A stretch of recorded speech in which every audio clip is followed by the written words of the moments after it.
Hi, my name is Michael. I'm a VP and a project management professional. You're welcome back to Project Management Demystified. So, this is episode 11 of our hypothetical projects. So, in this episode, I think we should kind of drill down into one of the options a little bit. So, maybe start with option one. And if people come back and we questions, then we can address. So option one is the option where we want people to be able to engage with the waiting period. So as I said previously, sometimes it might not necessarily be the waiting that is discouraging. It's the process in the waiting period that is discouraging. That is the challenge. So we are. So again, just to put it out there, a lot of the things I've been saying them kind of chronologically. So I've been saying option one, option 2, option 3. So we do this after we're on the 11th episode, I think. But some of these things happen simultaneously. They don't necessarily follow a particular order. So you need to understand that. So while the business analyst is doing something, project manager is engaging with stakeholders, you have systems architects and maybe solutions architects understanding how the solution can fit in. So so I was saying the other time that we could create like a mobile app or have an online system or have a bit of both. So you can also go out and ask the stakeholders or the service users. You could do a questionnaire to say, and all these things I'm saying, there are things that would have come out from having multiple meetings with internal stakeholders and even the supplier. Go out to the stakeholders, to the service users to say, do you use mobile? Do you use the internet? Do you have online? Do you have access to this? Do you have access to that? Or when they come around, we can just ask part of the questions we ask them, and we can ask them and then collate afterwards. So we're building a mobile app and a system. So if it's a traditional approach, so we can just start building everything. But if we were to maybe follow an agile approach, we can do an MVP. So an MVP, again, we'll have series of conversations and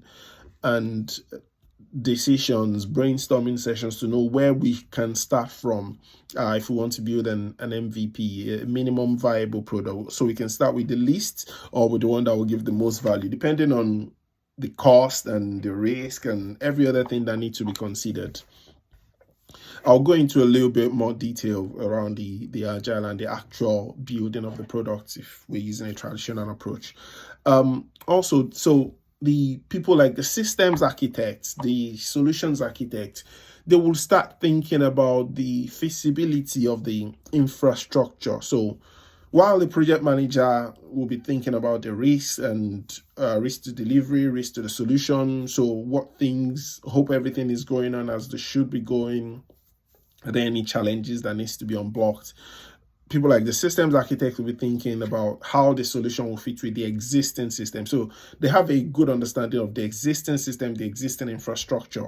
So they will be thinking, this thing that is coming, how would it fit in with what we currently have?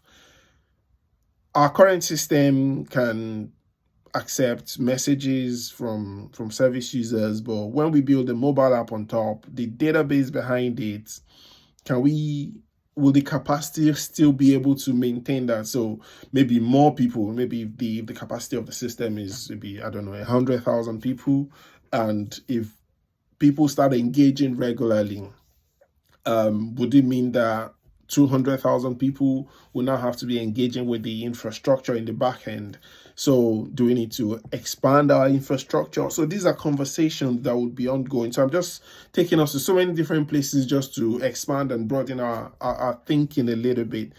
So apart from building the mobile app, all the things that sit behind the mobile app, we need to compare that with what is currently available in the systems and the infrastructure, and to see if we can build, if we need to expand them, or if there are ways we can move some things to cloud so that we can do alternate the usage of some of the systems. There are technical terms that are used, but I'm not really into that area. There are technical terms that can be used because for cloud computing, it is only the current usage that is being considered. So say for instance, if the capacity is 10, there's some systems, if it's not cloud, if the capacity is 10 and 5 users are using it, you only have 5 capacity, even if they're not actively using it. So active, passive. Sometimes there are passive aspects where passively using the system might not really impact the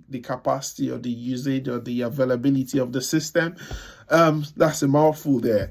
So I hope this is starting to make sense and come together. We're still in quite some very early stage because we've not actually started building. We're still thinking about the possibilities here. Maybe I'll just stop there and I'll see you on the other side. It's getting exciting, right? Cheers. Bye-bye.